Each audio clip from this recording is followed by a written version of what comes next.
Hey, everybody, let's talk health stuff. Welcome to this week's edition of Total Health Live. I am Dr. Christopher Vogelmann, one of your hosts for this live, wonderful, informative event.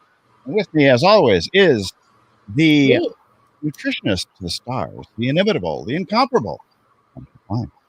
So it is. It is I. It is Hello. so be it. Greetings and welcome to our pre-4th of July and post-Canada Day. Hey, what did you do broadcast? What did you do Canada Day since you're... I sang "Oh Canada" and wished everyone Happy Canada Day. That's what I did. Oh Canada, my cold and sleepy home. No. No, that's not the lyrics. No. One of my friends used to say, "My cold and sleepy home." Yeah, I'm sure one of your friends did say that. But they weren't at, that wasn't their home though, right? No, they were not Canadian. No. I think you referred to this friend last week, and I dissed this friend. Oh yeah, I just for being non-Canadian. And non-Canadian, eh? Yeah. So did you wave the Canadian flag? What did you do? Our Clippers didn't score. Oh, I just wanted some sports, an injection of sports. In sports news from Los Angeles County, the Clippers did not make it to the NBA. Let's talk about. They did not. Hey, and neither did the Toronto team, which was did happen a couple of years ago. The Raptors were enraptured with the Raptors. Hey, little known fact: do you know who the Clippers used to be? I don't know. The Buffalo Braves. I used to go to the Buffalo Braves NBA games in the 1970s as a teenager. It's like the Brooklyn Dodgers, right? Kinda. And so the Buffalo Braves were sold off to San Diego. Totally pissed me off. And they became the San Diego Clippers for a brief period of time, and then somebody bought them and moved them to LA. So maybe they were called the San Diego Flippers then. No, Clippers, not Flippers. No, that would be more like a dolphin. So. Well, they flipped the team too, right? They flipped them. Anyway, so enough with sports news. Enough of sports news, yes. Let's go to something that we've gone viral. Well, we were talking about Delta, but I refer to John Campbell all the time. He's a retired nursing professor in the north of England, and he does these daily reports. And I was just listening to his report today, and he was talking about the AstraZeneca, the problem with the AstraZeneca injection sites. What's been happening is they have been, instead of putting it into the deltoid muscle, so it became an intramuscular injection, they were actually putting it into the vein, causing all sorts of problems. I would say that's no bueno. No bueno. So apparently he has written letters and he's letting everybody know, but nobody's listening to him or other, astute colleagues and scientists who know this, but nobody's paying attention to it, unfortunately. So in our small little way, I'd like to bring it to the attention of, doing it the right way. Let's do it the right way instead of simple correction and simple way of addressing this. Like these are simple remedies, and so many people could avoid all sorts of trouble getting the injection and certainly post-injection of the AstraZeneca vaccine, but also the Johnson & Johnson. They're talking about all the mRNA vaccines. Even though there can be a potential with them, it's more so the adenovirus vaccines. I've always been a little scared of an adenovirus vaccine, only because, it's the actual virus. Even though, like in the case of polio, for example, they used to have the dead one versus the actual live one. So. Well, most vaccines are that way. They're kind of built that way. And it's actually homeopathy is kind of built that way, although the potency tends to be a lot less, and it's more energetic medicine than the actual substance in homeopathics. So you might get snake venom, like lachesis. It's called lachesis, for example. And, the higher the dosage, the less of the actual venom is in the remedy. Yep. And so it's based on something called succussion, which means a pounding action that increases the potency of that particular remedy.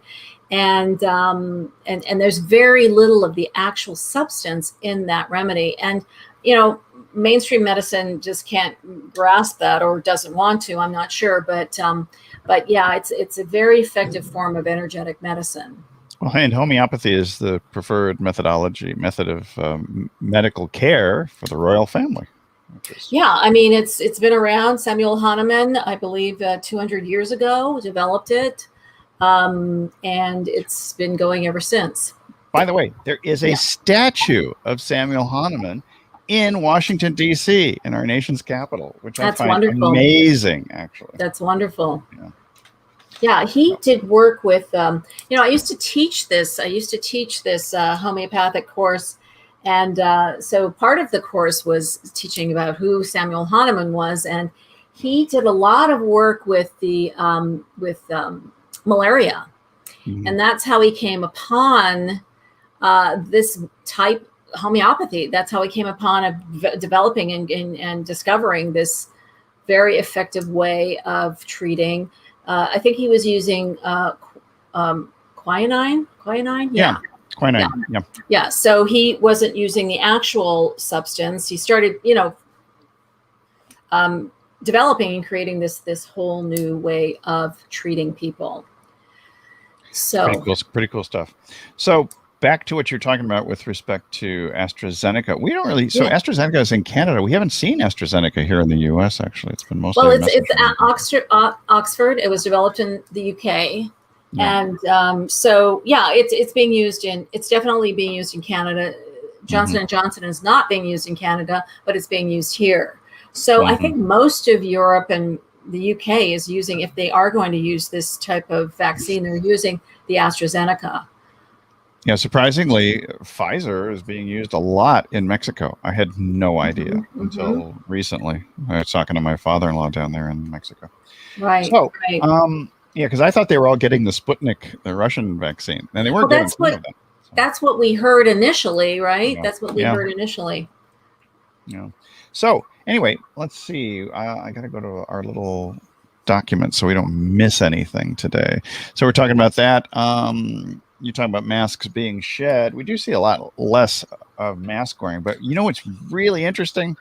So Mexico's everybody's wearing masks. Wearing masks. You shared that last week. Yeah, but here's what gets really interesting. The closer you get to the border, the less masks? Here in the U.S., the more mask wearing you see. So, for example, at the Walmart, as you get closer to the border, almost everybody's wearing masks. And when you get down to there's a place called Las Americas. It's a factory outlet stores, huge area right next to the border. In fact, it abuts the border wall. That's that close. In Tijuana or closer? No, in the United States, in San Ysidro.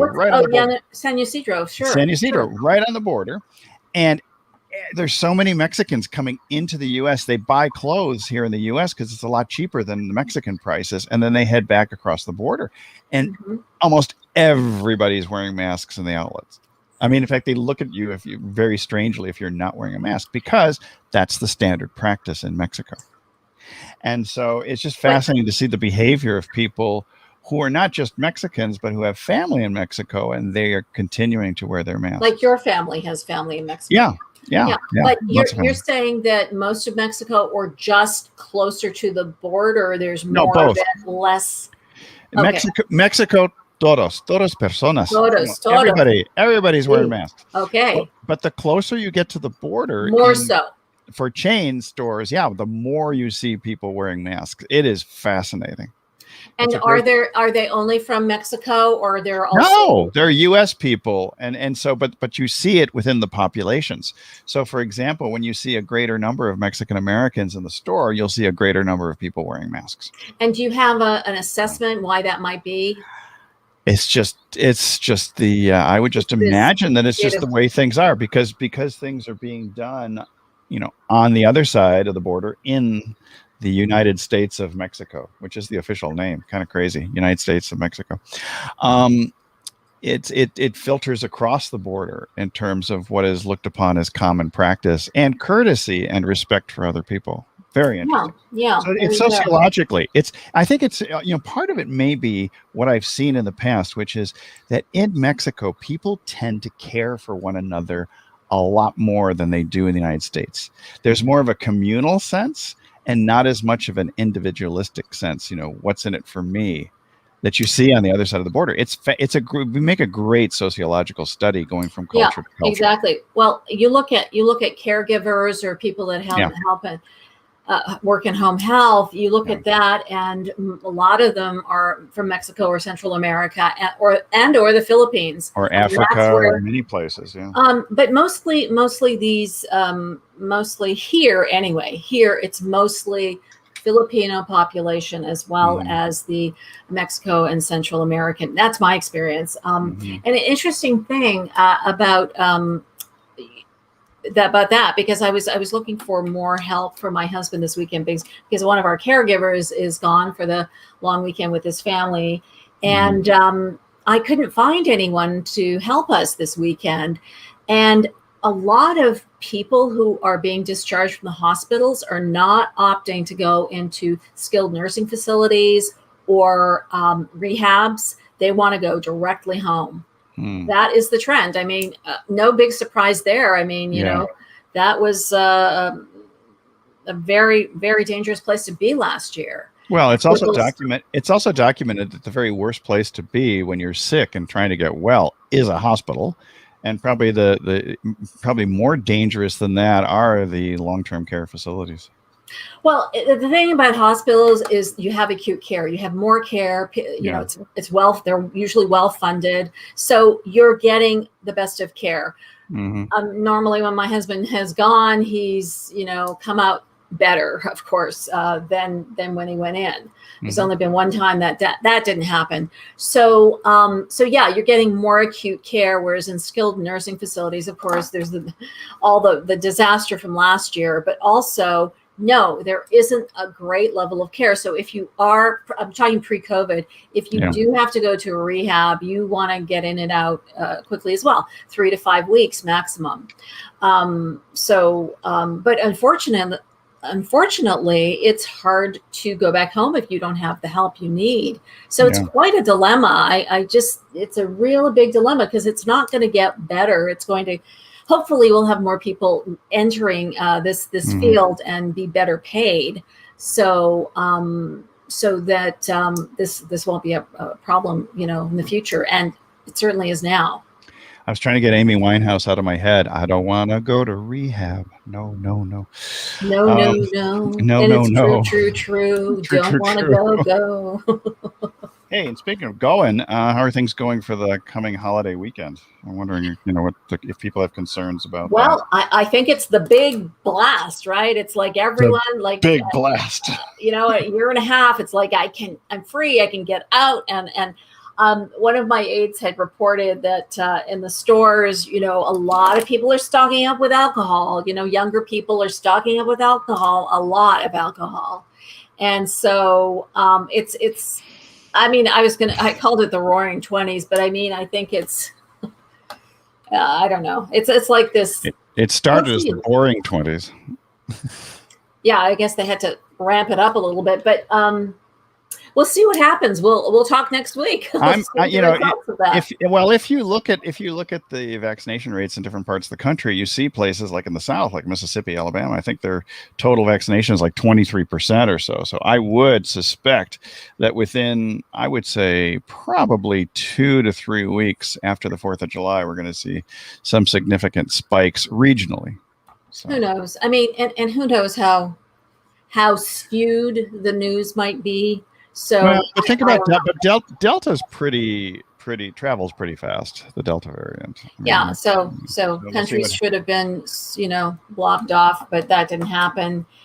So, I mean, we'll just see. We'll see. I mean, we've been saying this all along. We shall see. We shall see the outcome. We shall overcome someday. Yeah. So if you have any news that you'd like to share that we're certainly missing, I mean, we're not covering everything at all by any stretch of the imagination. If you have anything that you'd like to share, or you'd like to want us to explore a little bit, please let us know. And I don't have a mask. Actually, I do have a mask ready because I have my basket here that you have a basket. It's actually a wicker handbag that I took in the hospital. So I had a it's not a wicker. It's not a wicker mask because those wicker. Actually, it's just straw. It's a straw bag that has, but not a straw mask. Zinc lozenges. And, lozenges. What else you got? Monika honey lozenges and masks. Okay.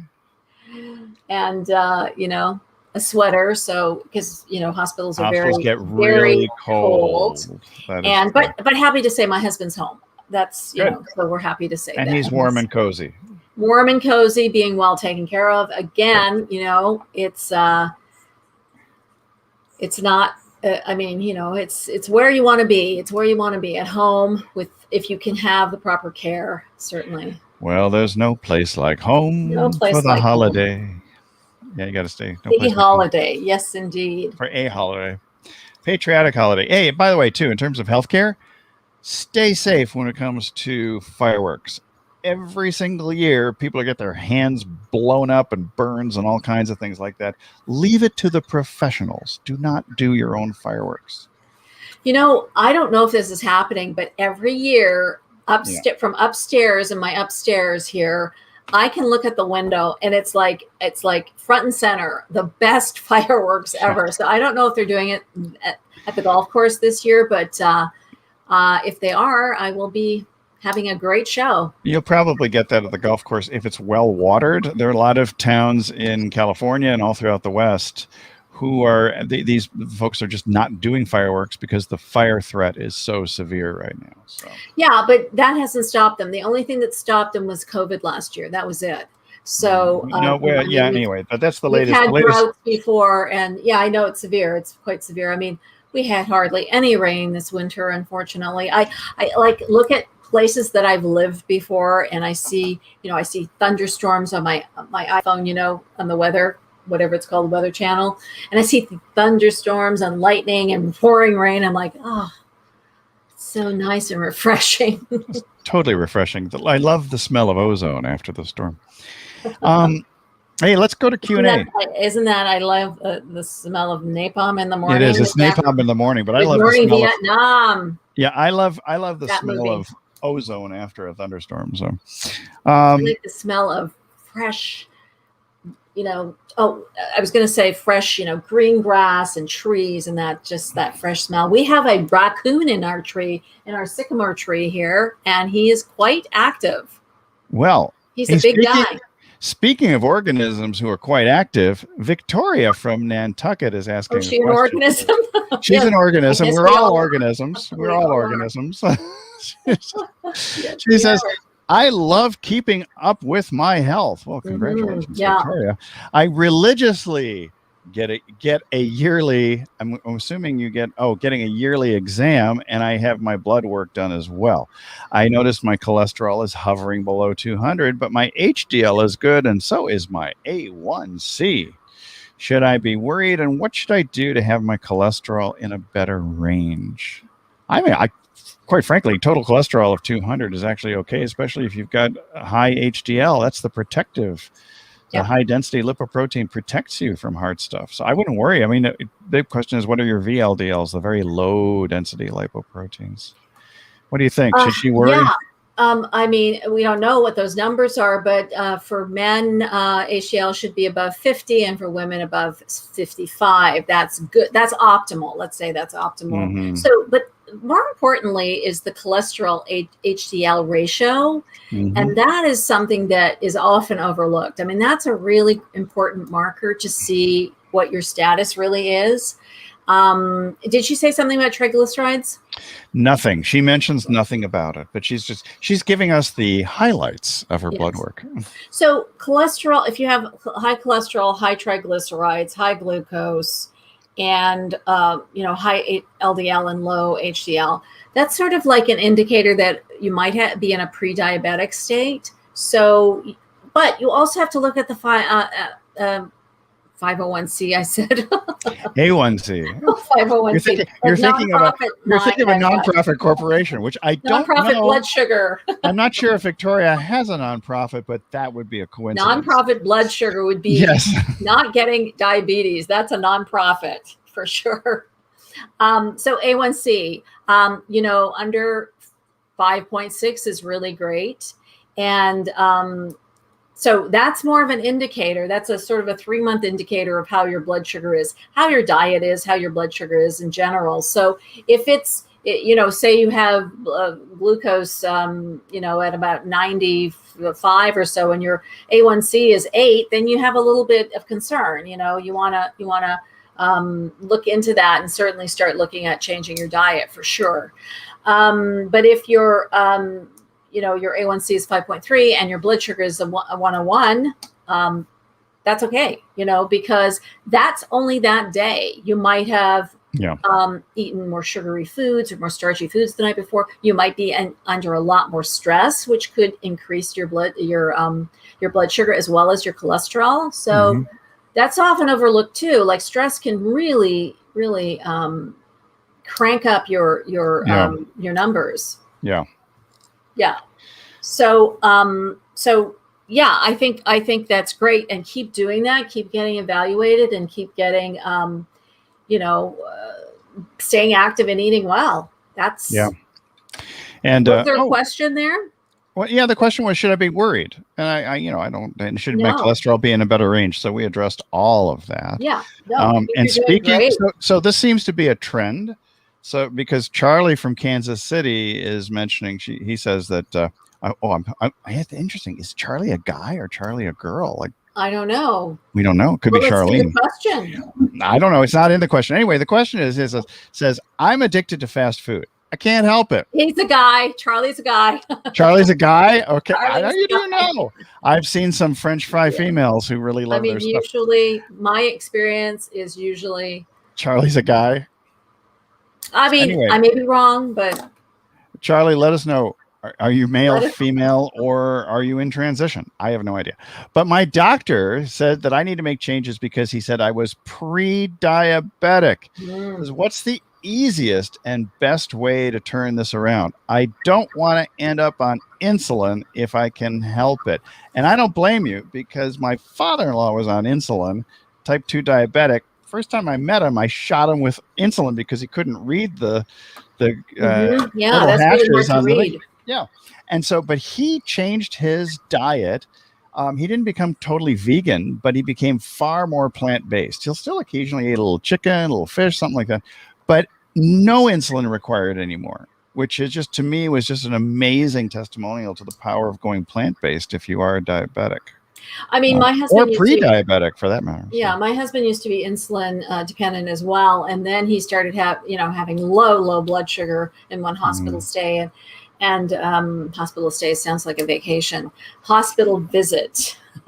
Welcome to hospital stay. Your staycation. Staycation. You don't have to do anything; just lie there. Just lie there and get well.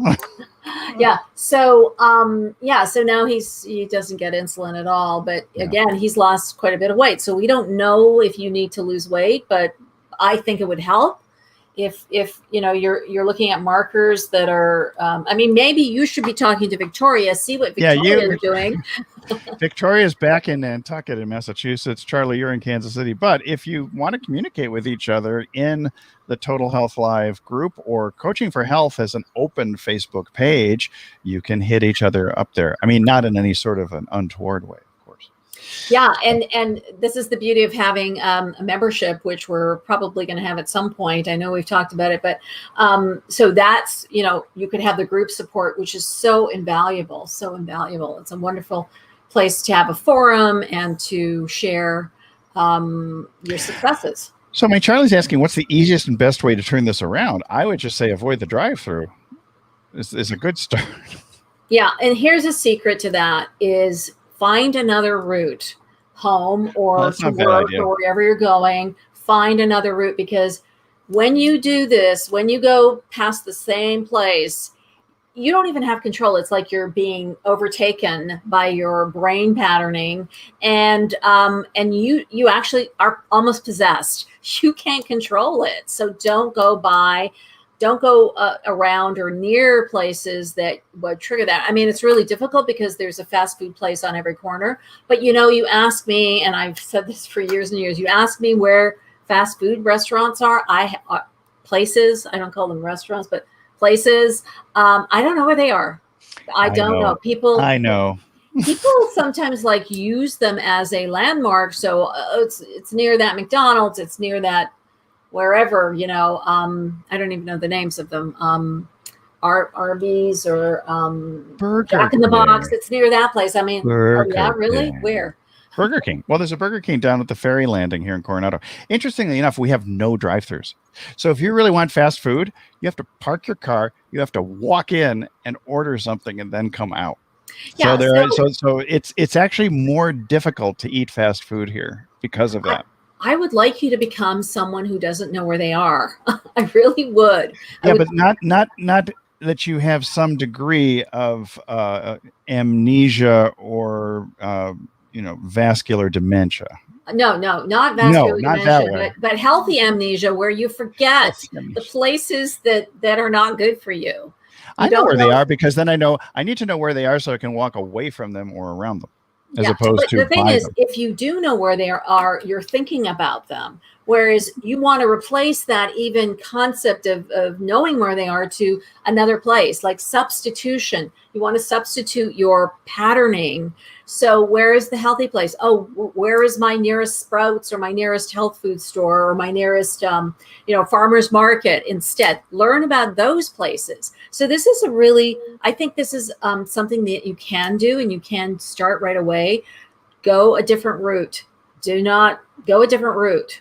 And even if there are other fast food restaurants on that new route, it's not going to trigger your brain like the other places have done and will do. But America runs on Dunkin', or so I've been told. Dunkin'. Or Tim Hortons. Dunkin' Hines? No, Dunkin' Donuts.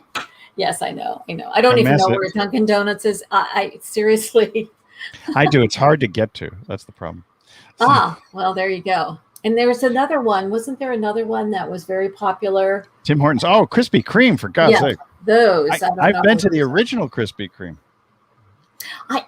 Years ago, I was very infatuated with frozen yogurt, and I knew where a couple were, and I would go to them. And now I have no idea. Well, hey, Monika, where's the nearest frozen yogurt? Actually, I do know one place, and I've been there. I walked in there once, and I walked out because I had to deal with a phone call and never went back. You told me you had no idea, but now I know. I did. I'm sorry. I apologize. I do know where a few of them are, but. Oh my gosh. Oh, this is interesting. So you were talking about guys. So hopefully that gives you a good answer, Charlie. But here's an interesting one because you said about guys always being with the fast food. Helen from Dallas asks, she says, I'm not big on veggies. Never got into the habit, I guess. I want to make improvements, and how can I take baby steps? It's all about baby steps today, isn't it? It is about baby steps today. Yeah. It really, and that's the secret sauce is baby steps. The secret sauce. We don't use babies in our secret sauce, just to let you know. No, it's baby sauce, baby sauce. Baby sauce. No baby sauce. I've seen babies eat where their face becomes covered. It can be like pablum or pureed something or other. Pablum. So.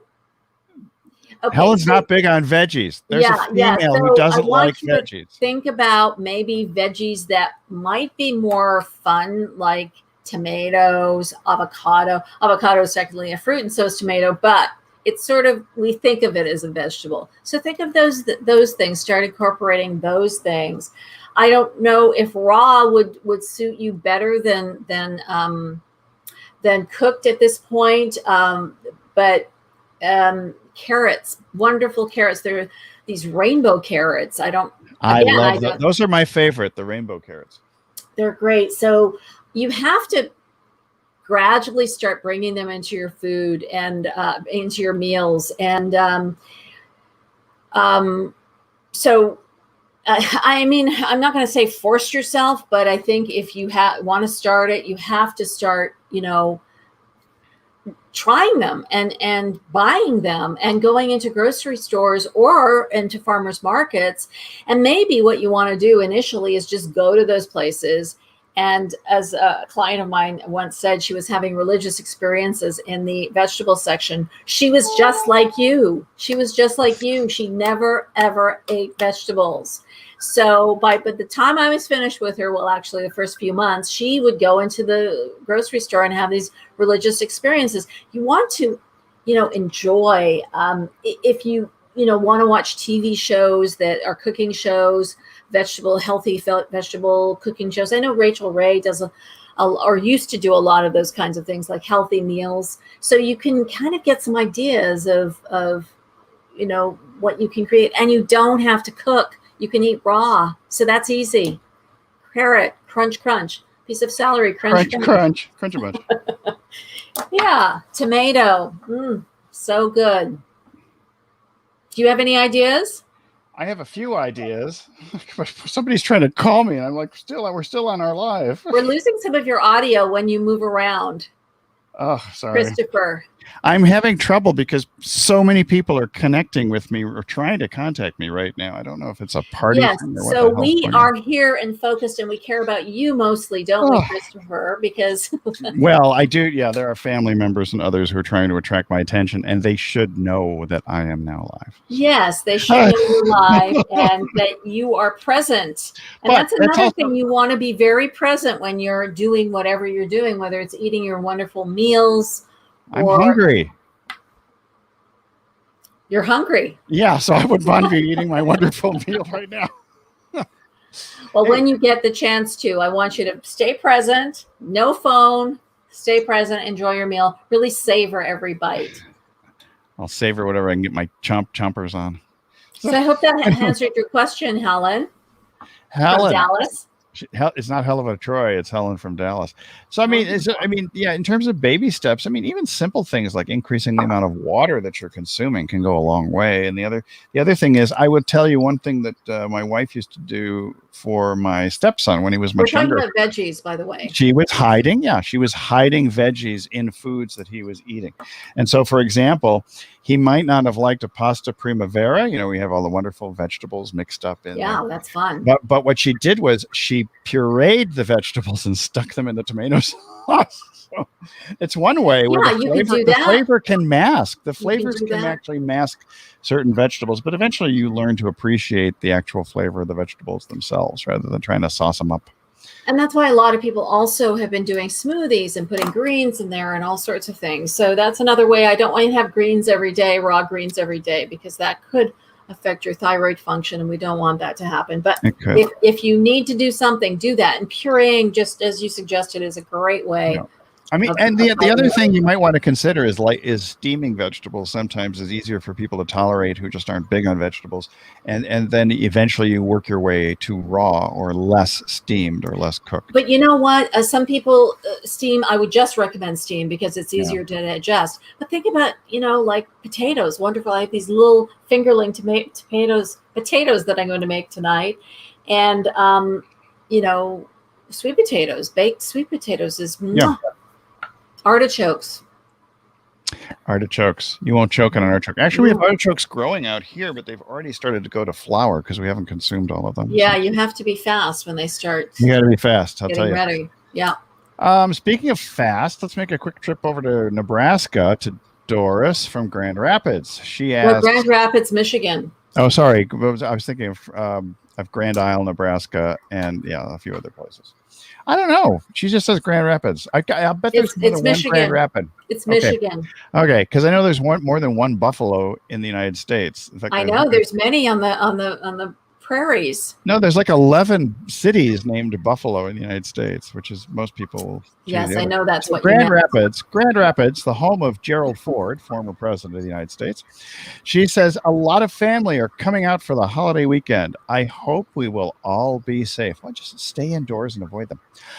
We're barbecuing outside, so I guess it's a good thing. I won't be inside at all. Still, I think we all might be suffering from COVID, PTSD, or something or other?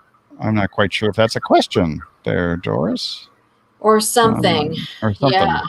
Yeah. So, yeah, that's a good way of putting it. PTSD, COVID syndrome. Yeah. I mean, everyone's still fearful. I keep thinking, like, imagine a year from now, Yeah. I hope this will be a thing of the past. I hope we will all be freer. And, I hope it'll be a thing of the past. So think about last year. Nobody could go anywhere. This year we can. So just, use caution. You're going to be outside. You'll be safer. And well, I might ask you, Doris, are your family members vaccinated? Do they practice social distancing and good things? Or, or do you have I don't know, maybe an anti-vax family or somebody or family members who don't take really good care of themselves? I mean, you have to use your judgment on this thing. It might be a mixed bag. Yeah. And you won't be inside at all. I would hope that somebody would go inside to use the restroom as opposed to outside. But unless you have porta potties. If you get yourself a Johnny on the spot.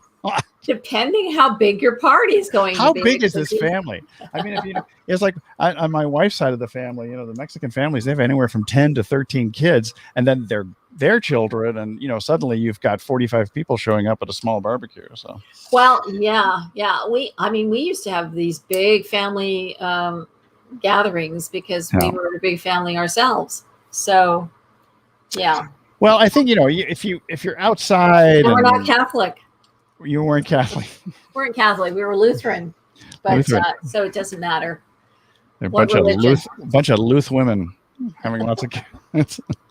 Barbecuing outside. I mean, you outside, you're going to be in better shape. I think, in general, I just wouldn't worry too much about it. I mean, it really depends on how distant your family is and have they all been generally healthy folks and that sort of thing. I mean, you don't, you could fist bump and elbow bump if you want to during the holiday. When you say distant, you mean socially distant or like emotionally distant? It could be both. I mean, depends on your family. Geographically distant. Coming out, lots of family coming out. I mean, and I don't want to kid you, but I mean, coming out. I don't know if there's a coming out party going on here, but I mean, that or it could be just people driving, like driving, flying, yeah. So just do the best you can, I guess. Do the best you can, and try to recover by being close to other people without being in danger, I guess. The whole thing about COVID and Delta and the transmissibility, I think what you're going to see is that in the fall and the winter, that's when you're going to see problems arising because people will be stuck indoors. So. We'll see. Because again, it's mostly the unvaccinated, I guess, that are more vulnerable. So yeah.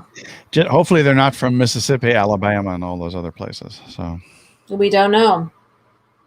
Well, Dolores from Grand Rapids, Michigan. I hope that helps. If you have hope that helps. Let us know how that whole 4th of July weekend barbecue went. You can stick it in the comment section. Okay, you're not a member of Total Health Live, the group, the Facebook group, but you can always make mention of this on the Coaching for Health page because that's open to the public. Yeah. So. This is not Michigan, but this is Minnesota. I'm assuming this is correct. Aaron from Minnesota, from St. Paul, Twin Cities area, says, I've been a big exerciser most of my life. Most of the time I've been doing hiking, cross-country skiing, basketball, and swimming. During the past year, I haven't been less active.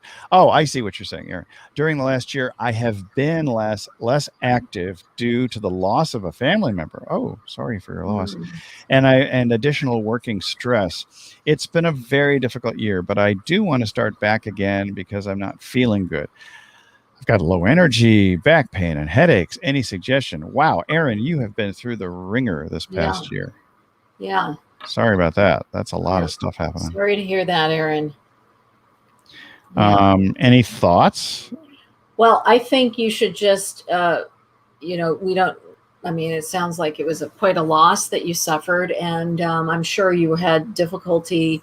A lot of people couldn't have a funeral or a memorial. So that was probably part of this.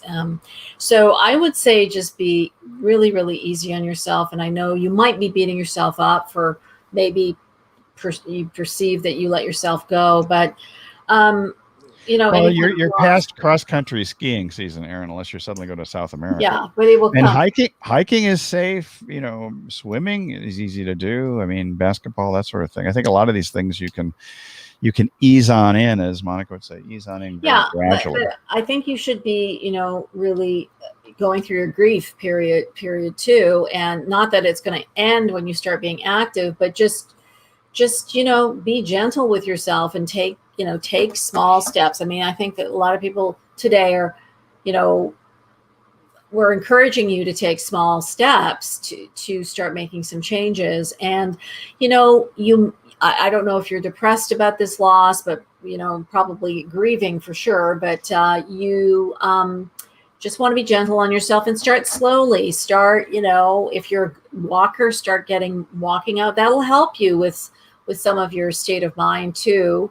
And just slowly do a couple of things. I mean, this is a great time to start swimming. It's really hot, and so if you have a pool nearby and just jump in the pool, it's so refreshing, and you'll feel a lot better. So you just have to start. Yeah, and I think even if you do like hiking is a great way to clear your mind, and you're not going to be expending too much energy depending on how far you're hiking. And it's a good time to be reflective and to be able to kind of connect with yourself and take care of yourself at the same time. Beware of snakes on your hikes, though. Beware of snakes. We thought we had a snake in the backyard. We thought we had a snake in the backyard, and apparently we did, but they also had a bunny. And so the bunny and the snake were having an interesting dance back there. Yeah, I'm sure the bunny didn't have too much of a dance, unfortunately. Oh, but the snake is gone and the bunny survived. But how do you know? There's so many bunnies. They all. No, this is the same bunny. We've been watching him grow gradually. I don't know where the bunny came from, because usually you don't see bunnies in the neighborhood. Oh, really? We have so many bunnies all the time. It's just really, they're just pop. But yeah, I saw a very kind of disturbing, but it sort of says how nature works. There was a lion or a tiger at the shoreline, and all of a sudden this crocodile grabbed its neck, and they're wrestling in the water. Who won? It looked like the tiger did. Oh, there you go. But the tiger is having croc burgers. Yeah, it's just really disturbing sometimes when you think about nature like that. But it is nature. It is the way of the world. I mean, speaking of nature and the way of the world, we have someone in another part of the world, Sarah from Vancouver, Washington. Sarah, you are actually the opposite of Helen from Dallas, and you'll make this clear in a moment. Sarah from Vancouver, Washington asks, I love eating veggies. Oh, again, there's a lot of people that need to talk to each other today. You two need to connect. She says, I love eating veggies, but sometimes I wonder if my protein intake is insufficient. How would I find out if this is the case? Well, you can certainly get some blood work done and check your protein and albumin and globulin levels. You can certainly check that out. And so I'm just wondering if you're mostly plant-based and you're getting your protein sources through plants only. That's not sure. I'm not sure if that's the case. And in that case, you need to beef up, so to speak, protein, beef up your protein, so to speak, by making sure that you're getting some high protein plant foods. Beans, rice, quinoa is a great source. So just I would Google, high protein plant-based food sources. That would give you a nice list, and then you can start, incorporating those things into your diet. So that's something that you want to. A lot of women, I find, premenopause and perimenopausal and menopausal are not getting sufficient amounts of protein. So you want to make sure that you're getting enough for your body weight. And if you're able to do a body fat composition, you can also see if what your muscle. If you have higher muscle, lean muscle, that means that your protein is probably adequate. Yep. Yeah, I know that a lot of my diet clients back in DC when I had the weight loss clinic. The women for the most part tended to be carboholics. I mean, they let you do like bread. What are your favorite foods? Bread, pasta, cake, and it was very interesting. You didn't see that as much with guys, even though a lot of them came in as meat and potato lovers. Yeah, you know why? Because of the serotonin. Yeah. It increases serotonin, and women need to calm down. We So are Sarah, very, very. so Sarah, get your serotonin. Serotonin, yes, indeed. Get your serotonin, but yeah, there are other ways to get serotonin, not just carbs. So I would say also, on the increase your serotonin. On the non-food side, you may find out if you could take some more comprehensive tests, you may find out you might need a tiny bit of amino acid supplementation. Sure, yeah. Some people do well with that. I add some Bragg's amino acids to my avocado. When I put it on my toast. Are you bragging?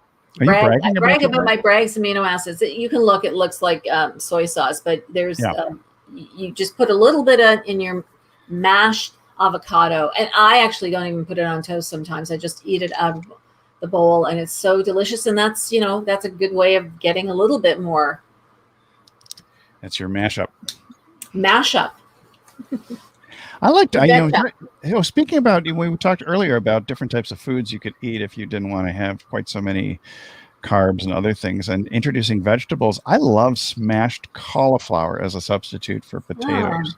That really works very well for me. Nowadays, you also see in manufactured foods that are a little more natural, you do see cauliflower pizza crusts and things like that. And cauliflower rice. I tried it once. I bought it at Trader Joe's. Not my cup of tea. Not my cup of cauliflower. Well, you never put rice in your cup of tea. Never. Never. I don't do it. But we puree everything. We puree cauliflower. We puree zucchini, bok choy, carrots, sweet potato. We're now, because I have a new magic bullet, 1200 volt or watts or whatever it is, and so it's 1200 volt sounds very Frankenstein-like.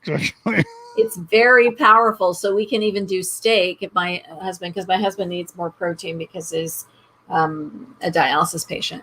So just to let you know, if you have kidney disease and you're not a dialysis patient, you have to watch your protein intake. You have to reduce it. But if you're a dialysis patient or someone a loved one, and I'm sure the dialysis dietitian has shared this with you, but you always want to increase the protein because they're losing a lot. There's a lot of wasting going on, which means muscle wasting. So it's the opposite of, high.